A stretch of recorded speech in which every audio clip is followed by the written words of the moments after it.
Star Trek Lower Decks Season 5, Episode 2, Shades of Green is over, but we're just getting started here on Live Long and Podcast for our live stream review as we continue our mission to watch every episode of Star Trek Lower Decks and talk about it. We just got finished our podcast on Episode 1 as these have both dropped on the same day. I'm Dave Mader, and we got a great panel here to break down this episode once again. We, of course, have once again Ashley Millard. Hello. Hello. And Davan Skelhorn. Yep, still the Mister of the Winter Constellations, becoming more relevant as the seasons change. Yes, we just introduced ourselves all on episode 1 of this season, so we're all a little bit like, you know who we are, but maybe you don't. Maybe this is your first podcast, and welcome in that case. We're going to be breaking this all down here tonight, guys, and talking all about this episode. If you haven't seen this episode, get out of here. Where did they move the button for the... They keep moving buttons on us, Davan, for the display names. Where is that now? Oh, I can get that for you. Yeah, I was like... Oh, wow, they did move it. They did move it. To where? It's unclear. It's in that edit thing. You have to click that edit. There it is. There's an edit thing? Oh, yeah. I have to refamiliarize myself. Oh, up there. Yeah, I Dave, know. Dave, you should change your name so it's D''AVE. Dave. Oh, it should be Dave, really. Dave. Dave. To Ashley works really well. Yeah, it does. Yeah. There, let's do that. Yeah, change mine. To You're good. There we go. Okay, guys, I was just thinking about the last episode we just reviewed, Dos Cerritos, which I was also calling Doritos, but I digress here. Oh, look what we can do now. Sorry, I'm messing around with all the new features. It's Dos Cerritos. It's Spanish for 2 Cerritos. But I also like Doritos. Hello, kitty. But I was just thinking about that episode we just reviewed and how everyone in that alternate dimension had slightly different colored uniforms, if you recalled. Yes. Right? And I was just looking at our Facebook cover photo here of our crew. And if you look at Jeff's uniform, he has a different yellow going on with his gold uniform there. Oh, Jeff is totally like a not Prime. He's like a weird, freaky Jeff. He's a weird, freaky Jeff from an alternate universe who took the place of Jeff. Who's leading that observation? How did they let that happen? Unclear. But did we lose? But I hate to say it, Dave. The buck stops with the captain in the end. How did you let that happen? I let it happen. Well, that's how it goes. Did we lose our color too? We went to blue. Hold on. There we go. Oh, I might have messed with that too by accident. I don't know. You know what? We're on the fly here, guys. So we're going to jump right into this episode. If you're here to hear our review of Shades of Green, you're in luck because we are going to get started right now. Let's talk all about this episode, guys. All right. So we end up here on, I guess this is meant to be Orion, this opening scene of this episode. Well, it is green. It is green, and this episode is called Shades of Green. And we have this Orion vessel that kind of parks itself over this building on the planet. We see two individuals, shadowy figures. We clearly kind of see it's Tendi and her sister, Erica, going into this compound, kind of stealth style, going past these blue Orions.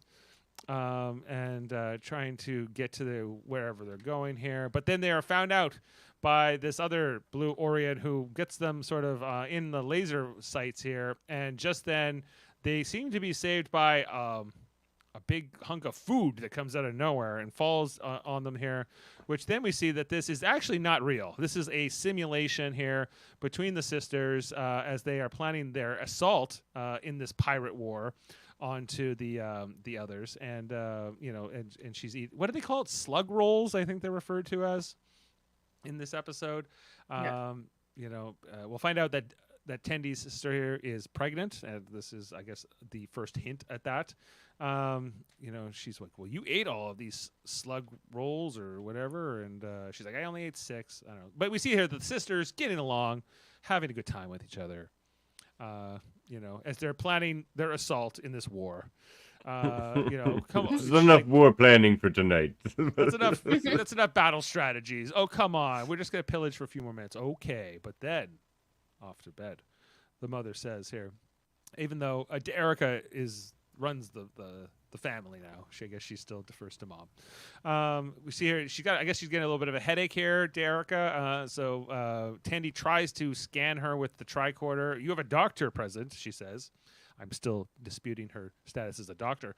But how do you get those white boots if you're not a doctor? You tell me that. You could be in the You could be medical and not a doctor. Yeah, but how do you be medical if you didn't go to med school? Well, nurses go to nursing school, but they're not doctors. Well, in Starfleet, it's probably the same class. The same class. It's adjacent, really. Anyway, so Tendy's suspicious, and that is our teaser for this second episode. Ashley, did you know that this was going to be a pregnancy thing, or were you surprised later on when it's coming up in a couple scenes, but. No, I didn't clock it as a pregnancy right away. And Davan, did you have any suspicions? No? Okay. But it makes sense, I guess, in retrospect here. Hello, Kitty. I didn't even know that she had a significant other. Me either. I guess was that even shown last season? Well, they have a lot of caged, greasy men and whatnot. I mean, yes. I suppose if she has the pheromones, she can have anyone.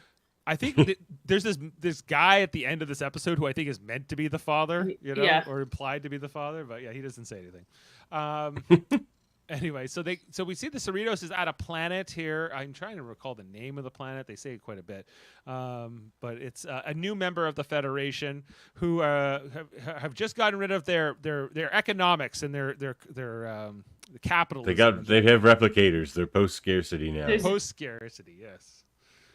They're burning it all. I love this, actually. We've never got to see this point in any society on Star Trek. This was really exciting for me. Yeah, I'm still trying to understand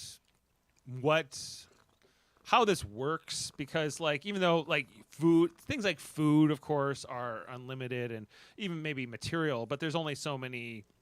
I don't know, there's only so many prime real estate. There's only so much. There would be certain things that would be limited commodities, right? Mm-hmm. And how is that sort of divvied up, I guess, and how do they go with those disputes? Is it just based on this house is in my family, so therefore it's my house, right? And whatever. But anyway, we see them getting rid of all their banks and whatever, all their financial institutions to create meditation parks and different things.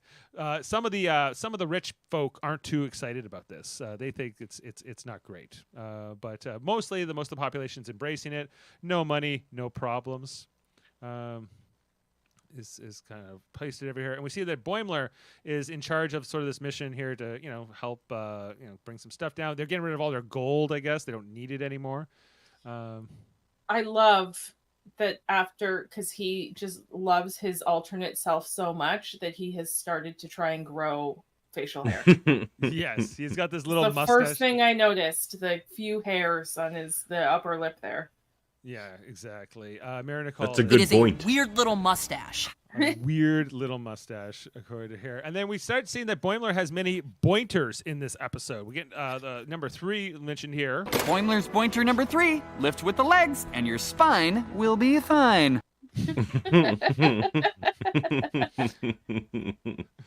Mariner shows up here with Boimler as he's supervising the lieutenants. And she's like, yeah, your weird little mustache. What is that growing on your face? She's very ashamed. But he's like, no, it's very distinguished. Boimler continues with his bointers. I think we get number 16, which will end up being a more significant one here. Boimler's bointer number 16. Always research flora and fauna on a new planet. You never know what might be trying to kill you. They're like, yeah, that's right. So he's growing the little mustache. He's twirling here.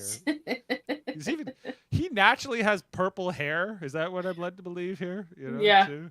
Okay, this is just diet. Even his mustache is growing in like that.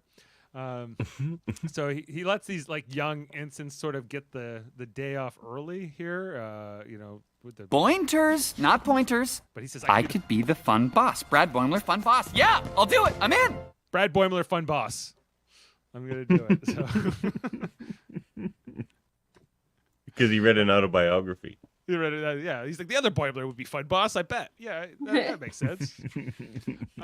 So back here with with Tendi, she is sneaking into her sister's office and hacking her computer, reading her logs, reading her diary effectively to find out what's going on. And she's where she reveals she is pregnant. And so Tendi's shocked but excited to be an aunt, but then is walked in by her sister, and then she doesn't tell her that she knows this. She's like, "What are you doing here?" "I was just looking for this dagger, so I can get back to cutting things." And she's like, "I love this dagger. I want one."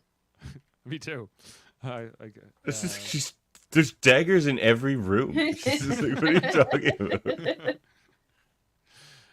She's like, oh, right. I forgot. Yeah, she says, stop standing around in weird, dark rooms by yourself, or people are going to think you're a weirdo. She says, okay, get right on that. But now Tendi has that knowledge, so we're going to come. Oh, and she also, I think that Derek also says, we've been summoned by the Pirate Queen, the Orion Pirate Queen, because they don't like our little pirate war. So we're gonna come back to that. Back on the planet here, I guess this is on the Cerritos. So this is our other plot line that's actually on the ship. It's mostly, I guess it's really Rutherford and T'Lyn. As Rutherford, we see here, is trying to fix this door, and then T'Lyn shows up and scares the bejesus out of Rutherford as he's going through the process of fixing this. And T'Lyn says she wants to fix the shuttle Sequoia that they've been working on for the last 4 seasons of this show. And Rutherford's like, well, I can do it later, but Rutherford's kind to deflect her here. Well, we kind of figure out, and she's like, that's fine, I can wait. What do you mean? There is no urgency. I will wait. Oh, you mean just stand there right behind my back, staring off into space and doing nothing? Mm-hmm. That is correct. Oh, okie dokie. Sounds good. She's trying to be friends. It's very sweet. Yeah, there you go. T'Lyn's like, that's fine, I'll wait. And then back here in the Orion throne castle, whatever this is, the capital of the Orions, we see here that the House Tendi already present, but House Azure, who I guess is the representative of the blue. Like they're going by Azure now. Yeah, well, better than blue idiots or whatever they call them here.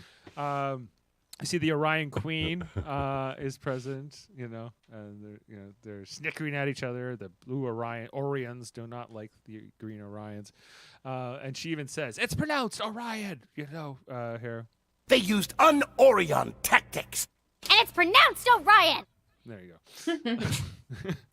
Orion tactics. And even their Blizzards, they can't eat anymore because there's too much of this infighting with the Orions or Orions or whatever. I was like, Blizzards, huh? Effectively, this dispute is settled here by the Queen, who says we will do this the way the old Orions did, by a race around a nebula, the Exla Nebula, solar sail ships, which are pretty ancient technology. We're led to believe. Pretty great callback. Yeah, they said they haven't used them in hundreds of years, even though we know that hospital ship that we saw in the last episode was even older than that. But it's. I don't know. They're efficient. They are efficient. And then we're also told that whoever wins this race will lose their win the wealth of the other house. So they're going to get this going. Now, Tendi are like the Cerritos Tendi. Look at this bat. That's just like... That's the Blizzard. Yeah. That sound needs to be a hotkey. Yeah. Yeah. I'm hungry. But Every time Jody tries to talk, just hit that sound.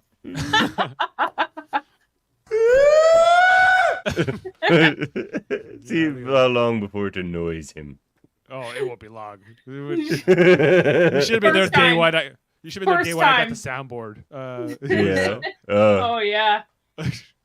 What is this? What is this sorcery? Anyway, but Tendi does not want her sister to do this but she doesn't want her sister to know that she knows she's pregnant. So there's a lot of like this sort of problem here. And so Tendi trying to talk her sister out of it. Come on, you can't do this. What are you talking about? You don't even know how to do it. But there could be all kinds of tons in that nebula. Gravitons and chronotons and any other dangerous tons. Nebulas So are many full of tons. tons. Nebulas are full of tons, but They are full of tons. Derica does not want to hear it. She's like, "Come on, I'm the prime of a major house. I go through assassination attempts at breakfast. There ain't anything that can scare me." So Tendi does not win this argument. So she's like, "Well, we could go, but we could be really safe about it." And her sister's like, "Shut up! I don't want to hear it anymore." I do like the dynamic between these two sisters. I think Ariel Winter does a really good job in the role. And the dynamic between the two is really believable, Yeah. So good on that. Back to the planet storyline with the money burning. This seems like a fun party, I guess. It's although maybe a little smoky in the air. No cash accepted, no money, no problems. We're seeing everyone enjoying this party here. This alien species that ties their ears up at the top of their head is strange. Yeah, they like tied up like a ponytail or something. Yeah, but none of them wear their ears down ever. I guess not. Yeah, they have big floppy dog ears, I guess, or something. No cash accepted. Yeah, no cash accepted. But then, so Boimler and Mariner figured out that the two ensigns they have been supervising are not back with whatever, and they could be in danger here. Boimler is worried that this could be, they could be trapped or dead. Oh no, they could be lost or dead or taking advantage of my relaxed management style.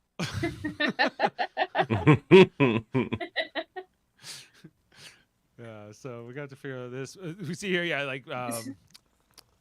Ransom calls from the ship, and he's like, "How's it going down there?" And Mariner's about to tell, but Boimler doesn't want to admit that there could be a problem here, so he starts talking on Mariner's comm badge. He's like, "Don't you have your own comm badge, Boimler? We want me to send that one down to you."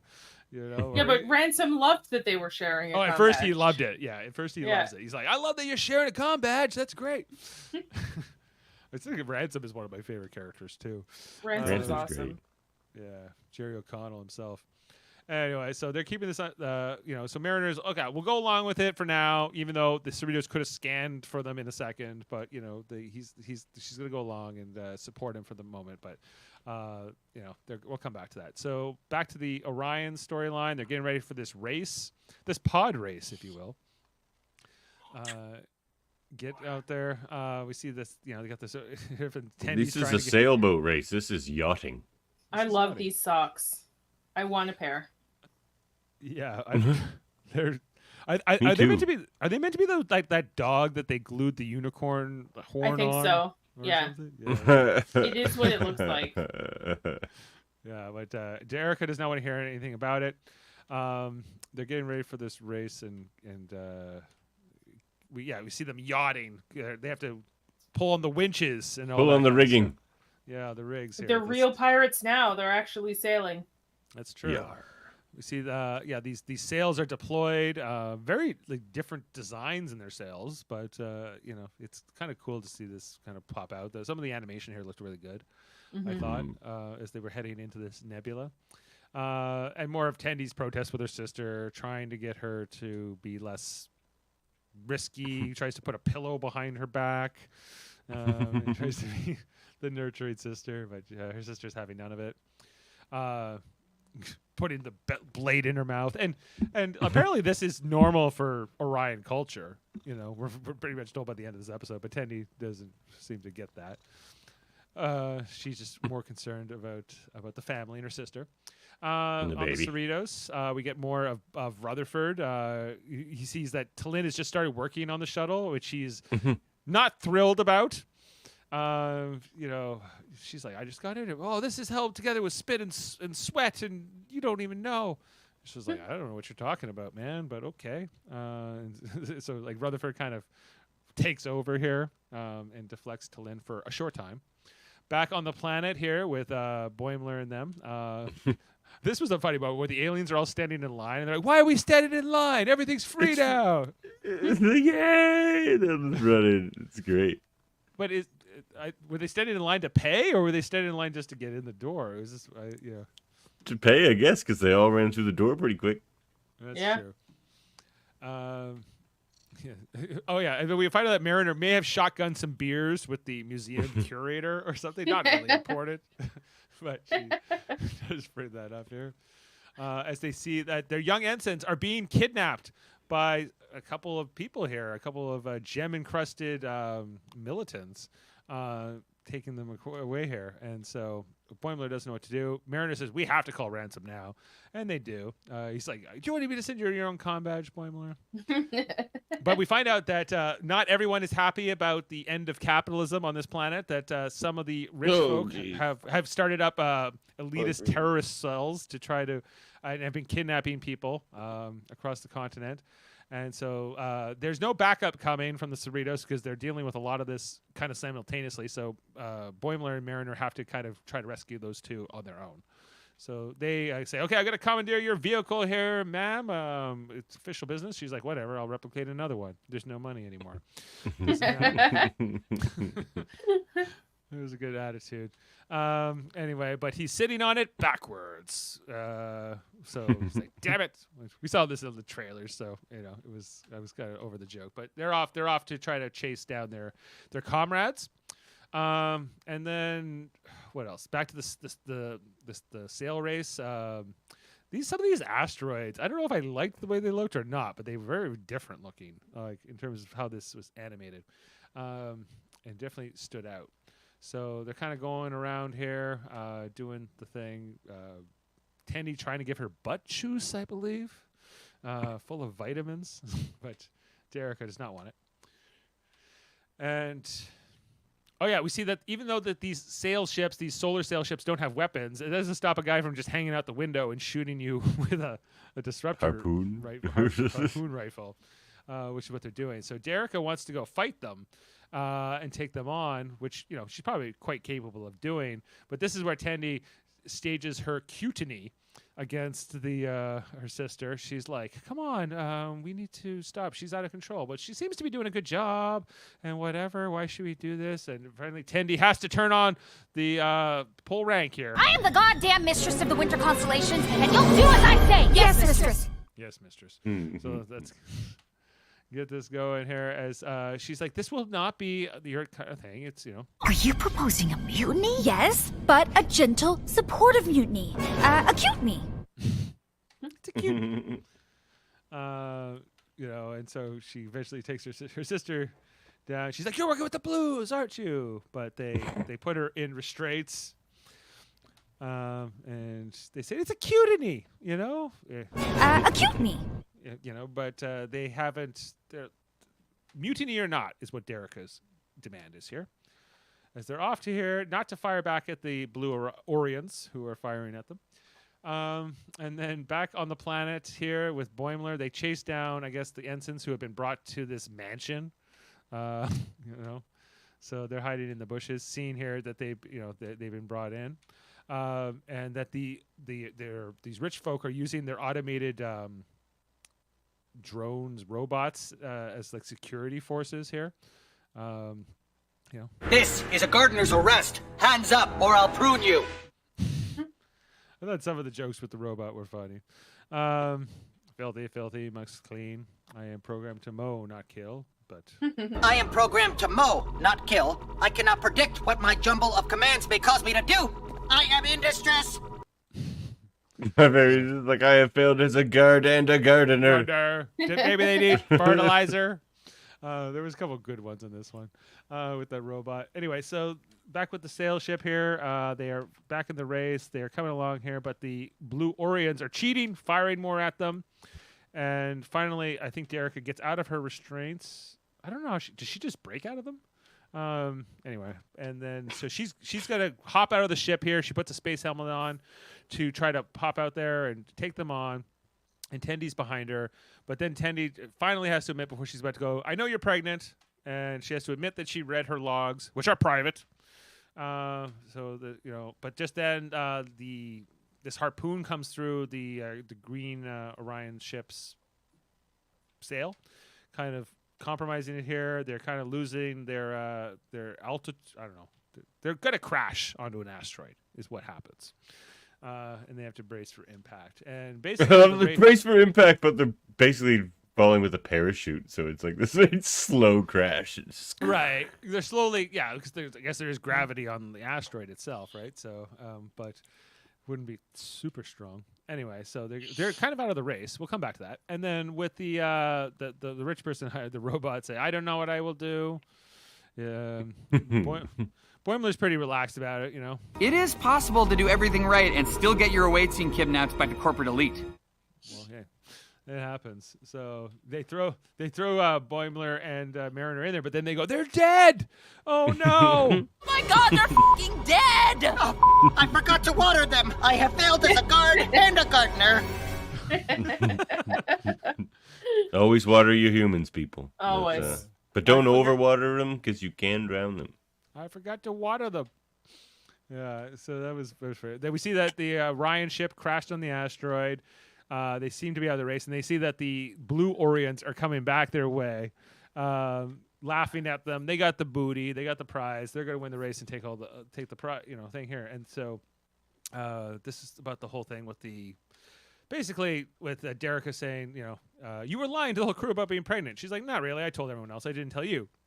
We're also told that because Tendy is the current mistress of the Winter Constellations, and because Derica's daughter will be the next one, there is a law or something that she would have to train her for the next 14 years in, I guess, pirate stuff. And so Derica wants her sister, to have the ability to go back to Starfleet and pursue that. So she's trying to. That's why she didn't tell her. I accept this is a credible in-story reason for me. Secret babies, Secret babies. I love it. Babies. It's okay in lower decks. Right. Well, yeah. I was gonna say, and Derica points out to her sister, like, your mom had you when she was like pillaging and going around. So it's and this one says, I was born during a sword fight. It's just kind of how it goes. How swashbuckly these Orions are in Lower Decks. This is the best of Orions have ever been. I love the Orions, and I especially love Lower Decks for bringing us more Orion stuff. Oh yeah, for sure. So once Tendy is at peace with all of this, and they kind of go through the conversation, then she's like, "Okay, we're not losing this." So she comes up with a plan, which I guess involves hitching a ride on a comet. Is that what happens here? So she basically, Tendy, shoots at the comet and somehow attaches their ship to it and is able to use that to pull themselves off the asteroid and get them back into the race. So come back to that. Back on the Cerritos. She's like, oh, Miss Starfleet finally has an idea. Like, they were just waiting for her to Starfleet the whole thing. Yeah. There was a whole thing here, too, with Rutherford talking to Billups. He says, Oh, man. I don't know what I'd do if my mom sent me a dragon. Because Prince Andorithio got his dragon here. We see he's a little bit on fire here. He's just keep walking away on fire. Yeah. I don't know what the context of that was, but anyway, so there was here that T'Lyn has completely renovated and fixed up the Sequoia shuttle. It is completely ready to go, and Rutherford is horrified. he explains that this was the project that him and Tendi worked on every day. They never wanted it to be over. It was sort of like not meant to be finished, or at least not that fast. That this is kind of, he's kind of saving it for when Tendi comes back, right? And so T'Lyn hears this message and just goes, okay, maybe I'm going to do something with that. Back here with the seemingly dead ensigns. I really hope, going back to Billups and the dragon thing, I hope that it becomes a thing of his mother sending him things or whatever through the season.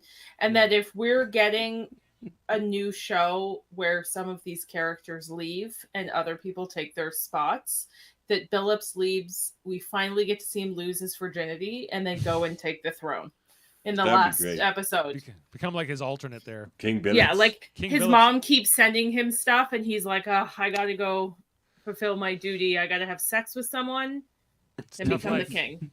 Tough life there, Billups, but somebody's got to do it. So yeah, back with the dead ensigns or seemingly dead ensigns. With the That froth out of the mouth doesn't look good. Yeah. Perhaps they need fertilizer. Yeah. The rich people show up and say, "We didn't want anyone dead. We were just trying to, keep our system of power or whatever. The system that gave us ultimate power." And she says, "You need to let us call our ship right now." But they just kind of run away. They're gonna live off the land and eat mud, I think is what he says. I didn't notice this in the episode. Her ears are pierced.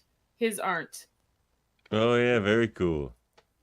Yeah, good catch. It's so strange. It's such a strange design. Yeah, I like it.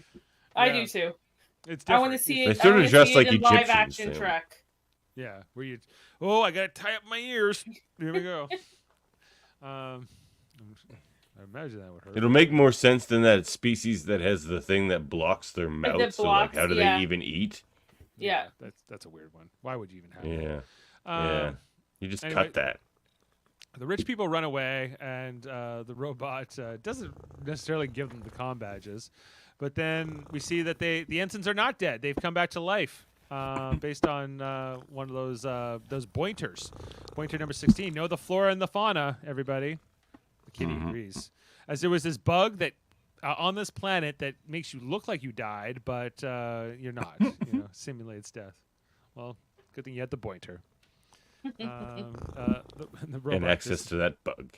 Yeah. I will never again choose the path of violence. Yeah, the robot's reformed now. He's ready to go on. And then they say, "Hey, we want to go we have to call medical and get you guys checked out." And they're like, "Well, no, we want to go back to the party. Come on, you're not a cool boss at all. Fun boss, not so much." He's like, "You were nearly dead." Anyway, Tendi and them still chasing on the Blue Orions. They do manage to catch up with them, and they're going really fast. They go, "Is this safe to go this fast?" Nope. But they're doing it. They catch up with the Blue Orions, and they rappel down from these lines onto their ship, come in and pretty much take them over right away. More swashbuckling, more swords, of course. Phaser might have been good. So I don't know. I don't think Tendi discussed her plan with any of her fellow Orions, but she just takes the booty. Bring back our booty. And she throws it up there and she destroys it. And she goes, "See, I've created a tie. Now there's no way they can take the well from either of us. They'll have to call it a draw." And she's like, "You idiots! No!" The queen is not impressed with this at all. She's like, "Come on, it's a tie. Isn't that the good thing? No, you both lose everything. You both lose both your wells." And apparently, House Azure didn't have much to begin with, so it's not so bad for them. But the Tendi family has.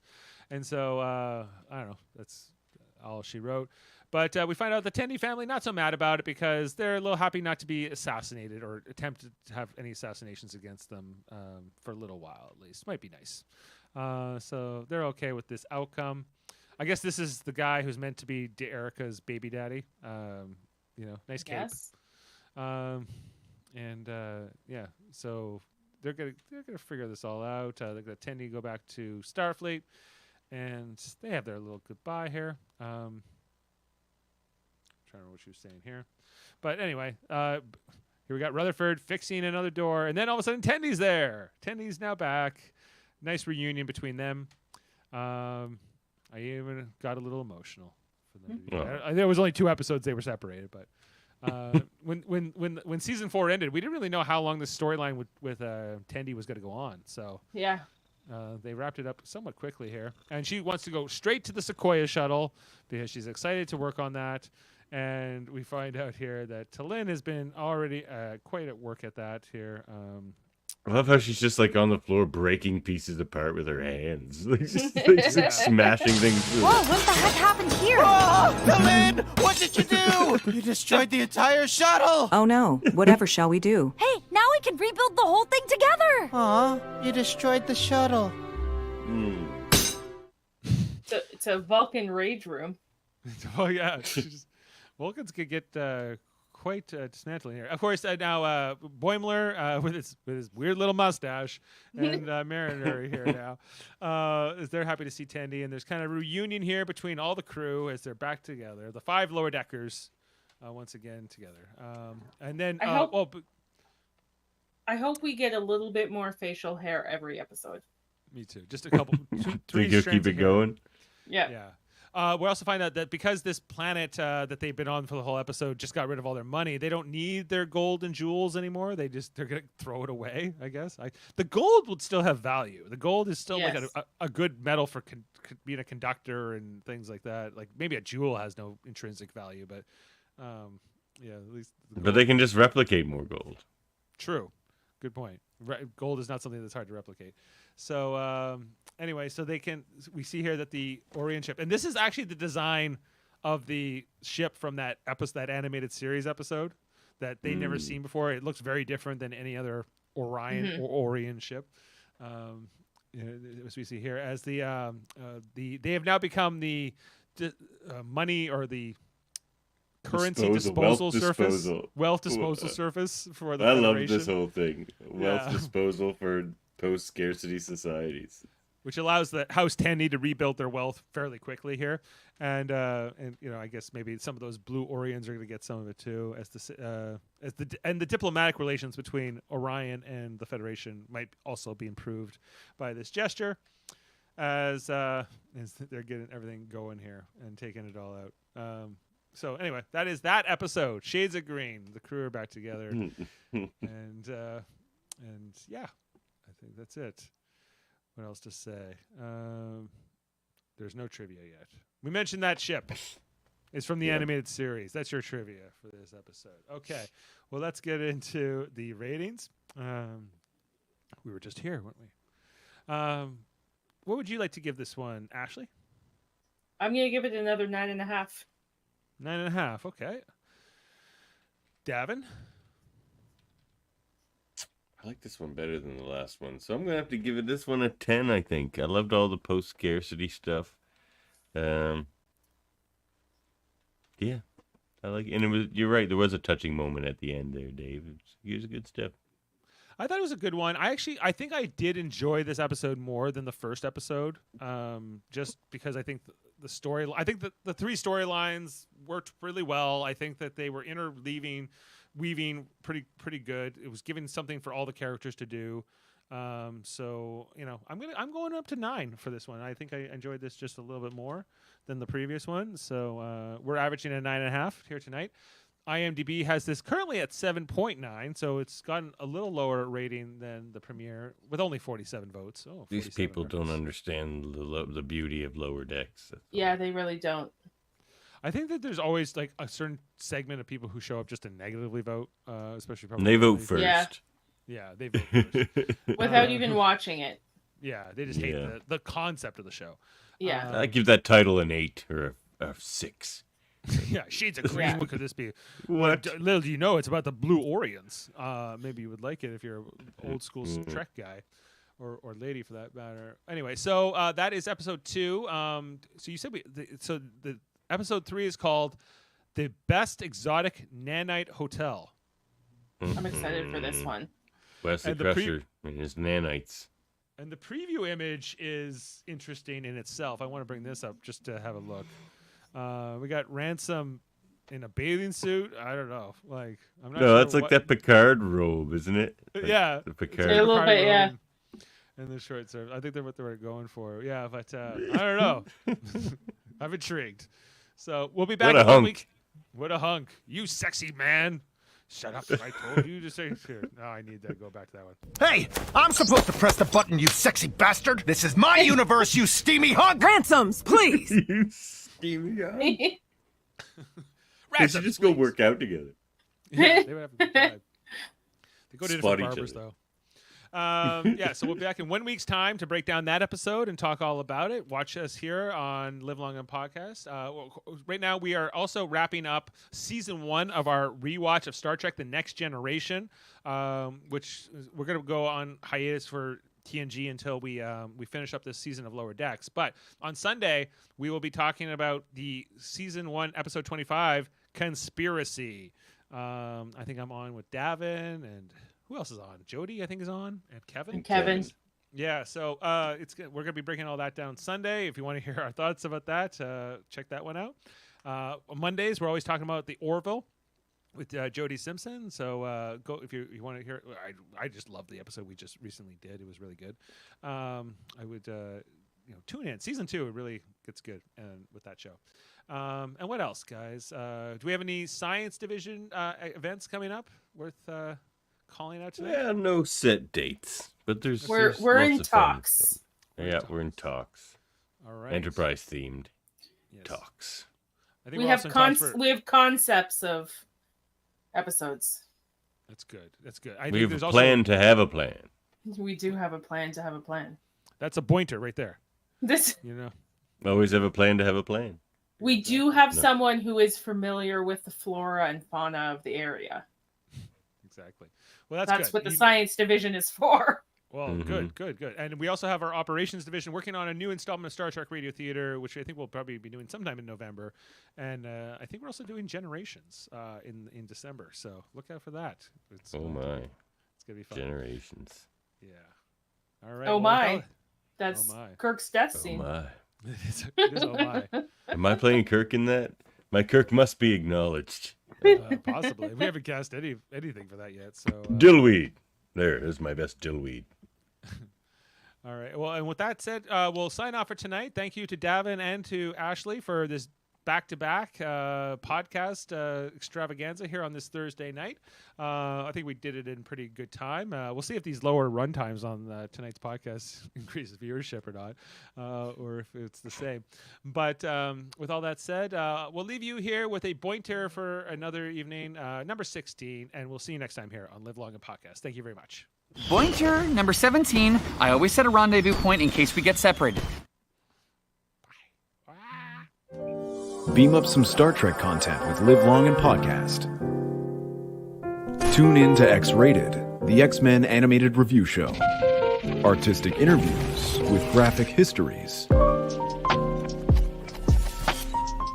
roundtable movie discussion with Hey, did you see this one?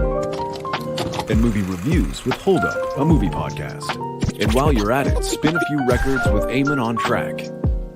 Watch us duke it out on trivial debates. And let's chat about TV with the Super Mater Brothers. It's all here on the United Federation of Podcasts.